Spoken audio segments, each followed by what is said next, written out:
Hello everyone, welcome to core competitive hub. This side is Rohit. MBA CET second attempt के results लगे हैं आज।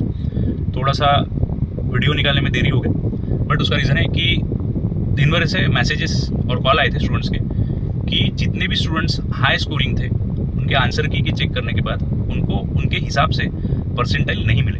तो काफ़ी शॉकिंग रिजल्ट्स हैं एमबीए सीईटी 2026 के सेकंड अटेम्प्ट के, दैट इज़ स्लॉट 7 के।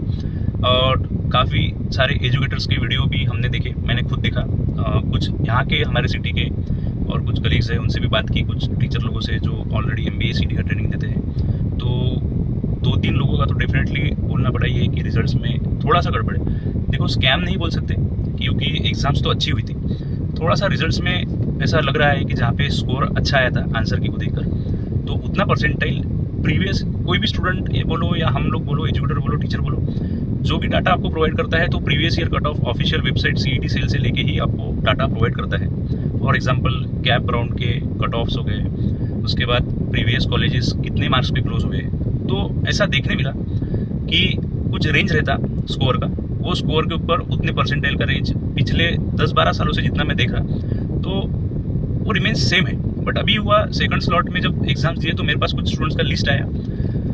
मैं आपको मार्क्स पहले और परसेंटाइल बाद में ऐसा आपको पढ़ के बता रहा हूँ। 107 मार्क्स है, ये मेरे स्टूडेंट्स हैं। जितने भी जो स्कोर है ये लगभग 90 अबव परसेंटाइल के स्कोर्स थे, इसमें से ज़्यादा 107 मार्क्स पे 80 परसेंटाइल मिले।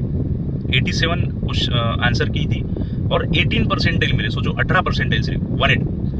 95 score got 78 percentile, 120 score 80 percentile, 123 score 80 percentile, 102 score 54 percentile, 109 score answer की का सेकंड अटेम्प्ट का 65 परसेंटाइल, 137 को 87। ठीक है, ये एक माना जाता है, बट ये भी मैं मानता हूँ कि 137 अगर किसी का स्कोर होगा तो प्रोबेबली उसको 90 to 94 परसेंटाइल उससे भी ऊपर मिलना चाहिए।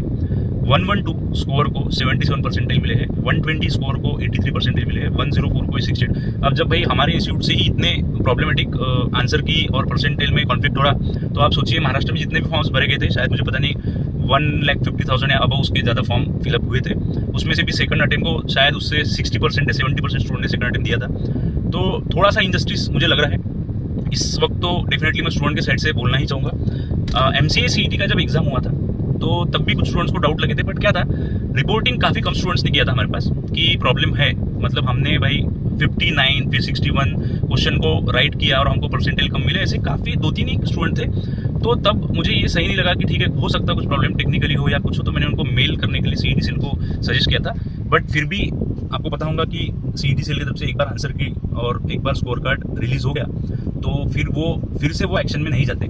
ये सीईटी सेल का एक हैबिट है। तो इस वक्त मैं सीईटी सेल को भी एक काइंडली अपील करना चाहता कि प्लीज़ आपने जो नॉर्मलाइजेशन किया है वो नॉर्मलाइजेशन का मेथड क्या है कुछ समझ में नहीं आ रहा। स्लॉट 7 का एमबीए सीईटी सेकंड अटेम्प्ट का ऑल ओवर द महाराष्ट्र जितने भी एमबीए सीईटी के सेकंड अटेम्प्ट के स्टूडेंट थे, 60% स्टूडेंट को अपने स्कोर से परसेंटाइल का सेटिस्फेक्शन नहीं मिल रहा है। 1-2 की बात होती तो ठीक है, कोई एजुकेटर नहीं बोलता भाई कोई वीडियो नहीं आते, लेकिन आप कहीं भी चले जाओ, काफ़ी सारे कमेंट्स में भरे पड़े हैं, काफ़ी सारे यूट्यूबर्स के कमेंट्स के नीचे पड़े हैं, मार्क्स डाल के रखे उन्होंने।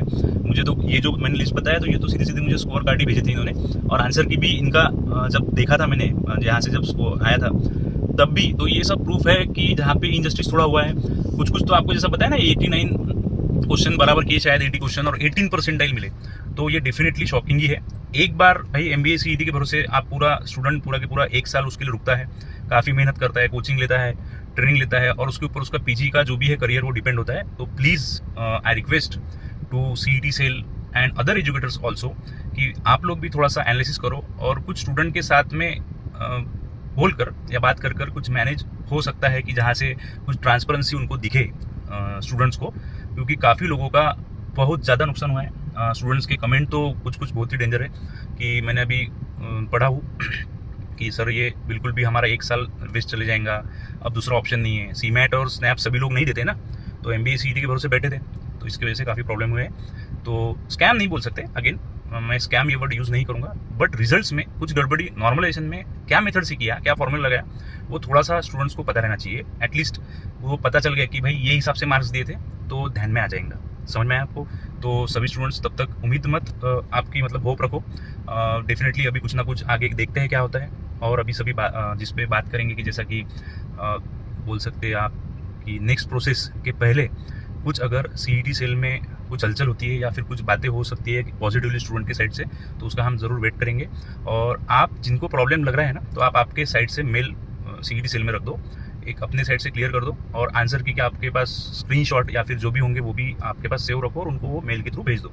तो वहाँ से थोड़ा तो भी एक प्रूफ रहेगा, एविडेंस रहेगा कि हमारे साथ इनजस्टिस हुआ है। तब तक के लिए all the best, stay calm, cool, और देखते हैं आगे क्या होता है।